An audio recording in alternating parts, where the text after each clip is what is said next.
Hello friends, welcome to the competitive content ఛానల్‌కి. This is Nikhita అండి. ఈరోజు మనం ఆంధ్రప్రదేశ్ టెట్ అండ్ డిఎస్సిలో ఈవీఎస్ నేర్చుకుంటున్నామండి. So, science and social both subjects ఉంటాయండి. So, test 1 let's start the video.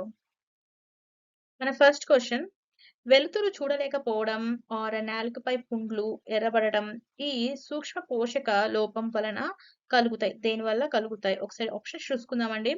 Retinol, calciferol, riboflavin and biotin. The right answer వచ్చేసరికి మనకి option 3 is the right answer. Riboflavin వల్ల మనకి ఇవన్నీ కలుగుతాయి అన్నమాట.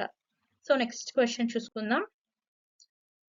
క్లోరోఫిల్ కలిగి ఉన్న ఏకైక ఏకకణ జీవులు అంటే యూనిసెల్యులర్ ఆర్గానిజమ్స్. క్లోరోఫిల్ కలిగి ఉన్న యూనిసెల్యులర్ ఆర్గానిజమ్స్ ఒకసారి చూసుకుందాం. Options: chlamydomonas, yeast, amoeba, paramecium, chlamydomonas and euglena.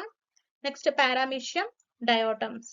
Right answer వచ్చేసరికి మనకి క్లామిడోమోనస్ అండ్ యూగ్లీనాలో క్లోరోఫిల్ అనేది ఉంటుంది. So option 3 is the right answer. Next question, ఈ వ్యాధులను టీకాల ఆర్ వ్యాక్సినేషన్ ద్వారా నిరోధించవచ్చు. సో మనకి వ్యాక్సినేషన్ ద్వారా ఈ వ్యాధులు మనం టోటల్ గా నిరోధించవచ్చు. సో ఏమేమిటో చూద్దాం ఒకసారి. ఆప్షన్స్: తట్టు, గవద బిళ్ళలు అండ్ బోధ వ్యాధి.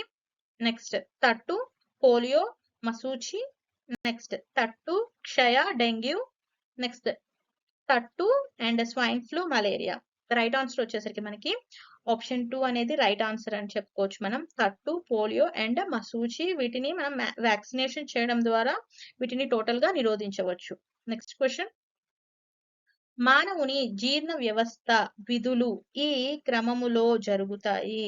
సో ప్రాసెస్ అంటే స్టెప్ బై స్టెప్ ప్రాసెస్ అండి. ఫస్ట్ మనకి అంతరగ్రహణము, నెక్స్ట్ మనకి జీర్ణక్రియ అవుతుంది, ఆ తర్వాత శోషణ అవుతుంది అండ్ లాస్ట్ మల విసర్జన. సో మనకి ఆప్షన్ 3 అనేది రైట్ ఆన్సర్ అవుతుంది. BCAD. ఓకేనండి. నెక్స్ట్ క్వశ్చన్, మానవులలో ద్వితీయ లైంగిక లక్షణాలకు ఈ హార్మోన్లు కారణం. ఓకేనండి. సో ఏమిటి అనేది చూద్దాము. Adrenaline and thyroxine, adrenaline and testosterone, testosterone, ఈస్టోస్టిరాన్ and thyroxine and oestrogen.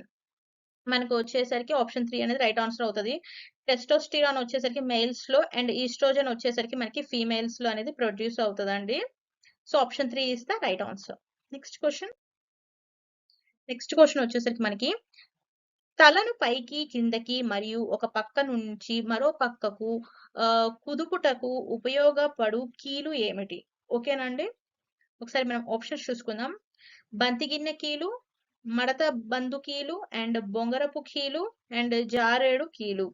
Right answer వచ్చేసరికి మనకి ఆప్షన్ 3 అనేది రైట్ ఆన్సర్ అవుతుందండి. బొంగరపు కీలు is the right answer. Next question, ఎక్కువ వివృత బీజ మొక్కలలో కనపడే ప్రత్యేక లక్షణం ఏమిటి? మనం ఒకసారి ఆప్షన్స్ చూసుకుందాం. రెసిన్ నాళాలు కలిగి ఉండటం, టానిన్లు స్రవించుట, జిగుర్లను స్రవించుట, లేటెక్స్ ల నాళాలు కలిగి ఉండడం. ద రైట్ ఆన్సర్ మనకి వచ్చేసరికి ఇక్కడ ఆప్షన్ 1 అండి. రెసిన్ నాళాలు కలిగి ఉండడం వల్ల. ఓకేనండి. Option 1 is the right answer. Next question, చర్మ శ్వాసక్రియ, మొప్పల ద్వారా శ్వాసక్రియ అండ్ ఊపిరితిత్తుల ద్వారా శ్వాసక్రియ జరుపుకొను జీవులు వరుసగా. ఎట్లా అండి? చర్మం శ్వాసక్రియ మీన్స్ స్కిన్ ద్వారా, మొప్పల ద్వారా శ్వాసక్రియ, నెక్స్ట్ ఊపిరితిత్తుల ద్వారా కూడా శ్వాసక్రియ, అంటే వరుసగా వీటిని మనం చెప్పాలి. ఓకేనా? సో వానపాము, డాల్ఫిన్, పాము. వానపాము, తిమింగలం, కోతి. నెక్స్ట్ కప్ప, సిల్వర్ ఫిష్, కంగారు. కప్ప, సముద్రపు గుర్రం, పావురము. ద రైట్ ఆన్సర్ వచ్చేసరికి మనకి ఇక్కడ కప్ప, సముద్రపు గుర్రం, పావురము ఇస్ ద రైట్ ఆన్సర్ అవుతుందండి. చర్మము, మొప్పలు మరియు ఊపిరితిత్తుల ద్వారా ఎయిర్ మనకి రెస్పిరేషన్ అనేది తీసుకునేది. ఓకేనండి. Option 4 is the right answer. Next, ఏ కలుపు మొక్క పరాగ రేణువులు ఊపిరితిత్తులకు, కళ్లకు, చర్మానికి అలర్జీ వ్యాధులను కలిగిస్తాయి? సో అది ఏ కలుపు మొక్క? ఆప్షన్స్ చూసుకుందామని. Parthenium, tridax, abutilon and amaranthus. The right answer వచ్చేసరికి మనకి ఇక్కడ ఆప్షన్ 1 ఈస్ రైట్ ఆన్సర్ అండి. Parthenium is the right answer. Next question, కంటి దృఢస్థరములో పరిశుభ్రమైన కిటికీగా పిలువబడేది ఏది? మనం ఒకసారి ఆప్షన్స్: నేత్ర కక్ష, కవా కచావత్ కక్ష, శుక్ల పటలము, తారక. ద రైట్ ఆన్సర్ వచ్చేసరికి మనకి శుక్ల పటలము. Option 3 is the right answer. Next question చూసుకుందామండి ఒకసారి. కనుపాప గర్భాశయము ఊపిరితిత్తులలోని వాయు నాళాలలో ఉండే కణజాలము ఏమిటి? కణజాలం అండి.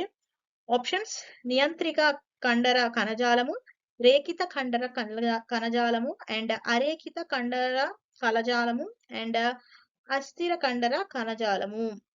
ద రైట్ ఆన్సర్ వచ్చేసరికి మనకి ఆరేఖిత కండర కణజాలము. Option 3 is the right answer అండి. సో నెక్స్ట్ క్వశ్చన్ చూసుకుందాం ఒకసారి. ఓకే.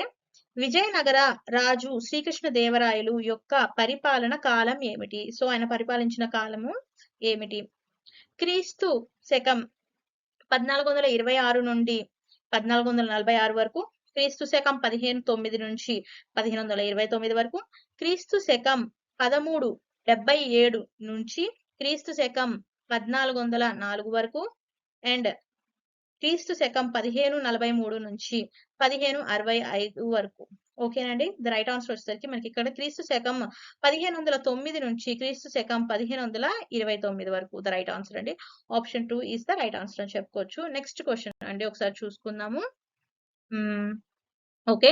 కృష్ణుని పూజించి హరే కృష్ణ మంత్రాన్ని బహుళ ప్రచారంలోకి తెచ్చినది ఎవరు? ఓకేనా? ఓకే అండి. మనం ఆప్షన్ చూసుకుందాం ఒకసారి. ఇక్కడ Tulsidas, Chaitanya Mahaprabhu, Surdas and Potana. The right answer మనకి వచ్చేసరికి అండి ఇక్కడ Chaitanya Mahaprabhu. Option 2 is the right answer. ఓకేనండి. Next question. ఖువ్వతుల్ ఇస్లాం మస్జిద్ ఎక్కడ ఉంది? అండ్ ఓకేనండి. ఒకసారి ఆప్షన్స్ చూసుకుందాం. ముంబై, పాట్నా, శ్రీనగర్, ఢిల్లీ. రైట్ ఆన్సర్ వచ్చేసరికి ఆప్షన్ 4 అండి. ఖువ్వతుల్ ఇస్లాం అనే మస్జిద్ మనకి ఢిల్లీలో ఉంటది. ఓకేనండి. Next question. 1903వ సంవత్సరంలో బెంగాల్ను తూర్పు పశ్చిమ బెంగాల్ గా విభజించాలని ప్రతిపాదించినది ఎవరు? సో ఈస్ట్ అండ్ వెస్ట్ గా దాన్ని డివైడ్ చేయాలని ఎవరు ప్రతిపాదించారు 1903లో? Options: Munro, Wavell, Curzon, Cornwallis. The right answer వచ్చేసరికి ఆప్షన్ 3 అండి. Curzon is the right answer. Next question. దేవదాసి వ్యవస్థకు వ్యతిరేకంగా ఉద్యమం నడిపిన వారు ఎవరు? ఆప్షన్స్ మనం ఒకసారి చూసుకుందామండి. ఇక్కడ రాజారాం మోహన్ రాయ్, రుక్మిణీ దేవి, Jyotiba Phule and Bhagya Reddy Varma. Right answer వచ్చేసరికి ఆప్షన్ 4 భాగ్యారెడ్డి వర్మ. నెక్స్ట్. చింతపల్లి అడవుల దగ్గర బ్రిటిష్ సైన్యం పట్టుకున్న విప్లవకారుడు ఎవరు? ఓకేనండి. Options: Komaram Bheem, Alluri Sitaramaraju, Birsa Munda and Vijaya Ramaraju. The right answer వచ్చేసరికి మనకి ఇక్కడ ఆప్షన్ 2 అండి. Alluri Sitaramaraju is the right answer. Next question. Hindu మహాసముద్రంలోని అగాధము అంటే ఏమిటండి? ఒకసారి ఆప్షన్స్ చూసుకుందాం. Challenger, నేవ్స్ and Puerto Rico and Java. The right answer వచ్చేసరికి మనకి option 4 Java is the right answer అండి. Next question. నర్మదా నదికి దక్షిణాన ఉన్న ద్వీపకల్ప పీఠభూమి ఏమిటి? సో నర్మదా నదికి సౌత్ లో ఉన్న ద్వీపకల్ప పీఠభూమి ఏమిటి అనేది క్వశ్చన్ అండి. ఆప్షన్స్ చూసుకుందాం ఒకసారి మనం. దక్కన్ పీఠభూమి, మాల్వా పీఠభూమి, చోటా నాగ్పూర్ పీఠభూమి అండ్ పామిర్ పీఠభూమి. ద రైట్ ఆన్సర్ వచ్చేసరికి మనకి option 1 is the right answer అండి. దక్కన్ పీఠభూమి is the right answer. Next question. గాలిలోని తేమ మంచుగా, పొగ మంచుగా మరియు వర్షంగా, తుఫారంగా భూమి మీద పడటాన్ని ఇలా పిలుస్తారు. ఓకేనండి. గాలిలోని వేపర్ మాట. సో ఇలా పడడాన్ని ఏమని పిలుస్తారు? ఆప్షన్స్: ద్రవీభవనం, బాష్పీభవనం అండ్ అవపాతం, ఆర్ద్రత. ద రైట్ ఆన్సర్ వచ్చేసరికి మనకి ఇక్కడ అవపాతం అంటారండి. Option 3 is the right answer. Next question. ఈ హక్కు ద్వారా బలవంతపు చాకిరీలు నిషేధించబడ్డాయి. ఓకేనండి. అదే హక్కు చూద్దాం. వెట్టి చాకిరికి బలవంతంగా చేయించడం నేరం. ఒకసారి మనం ఏమిటో చూద్దాం. అది ఏ రైట్ అనేది.